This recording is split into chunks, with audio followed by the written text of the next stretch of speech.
You know somebody that does have cancer. You know somebody that is going through chemo, and they need to hear it. They need to hear this video. And it took me a really long time to make this video. But somebody else I know came out with cancer, and I couldn't keep this piece of advice to myself anymore. So I'm making this video, and I hope you share it. So I know this guy named Tony. He's a good friend.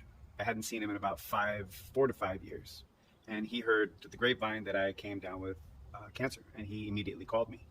And he told me that he is a cancer survivor, and he wanted to come over and talk to me and answer any questions that I may have. So I was like, okay, cool, come on by. I can tell you that the most valuable piece of advice he gave me was less than 2 minutes. It was actually very blunt. He said, get over it. His advice was, you focus everything you have on one thing. That one thing is fight.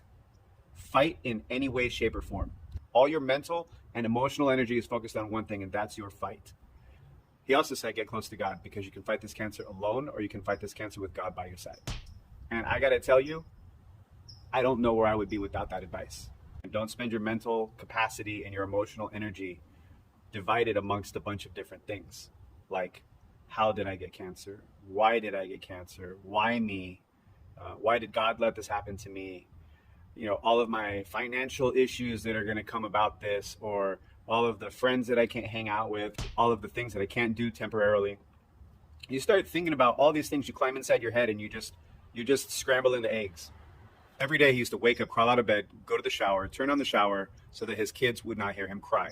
And when he was done crying, then he could come out of his bedroom, and he was just trying to hide his agony and his suffering from his kids. And he said he wished that somebody would have given him this advice when he was going through it, and nobody did. And I wanted to share that with you. When I was diagnosed with stage 4 cancer, I thought, I'm going to help people. I'm going to get the word out. I'm going to show everybody how it's done, and I'm going to succeed in this as an example for everybody else to follow. And I had every intention of doing that until I had my first chemo session. And after I had my first chemo session, I could not talk about it.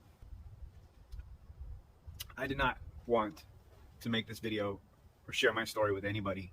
And I realize that there are hundreds and thousands of cancer patients out there going through the same thing I'm going through, but it is not something that's easy for me to talk about. I don't know about them. I'm still going through chemo. I'm still a cancer patient. I'm fighting the good fight. And I wanted to impart on them and you the most valuable piece of advice, at least for me,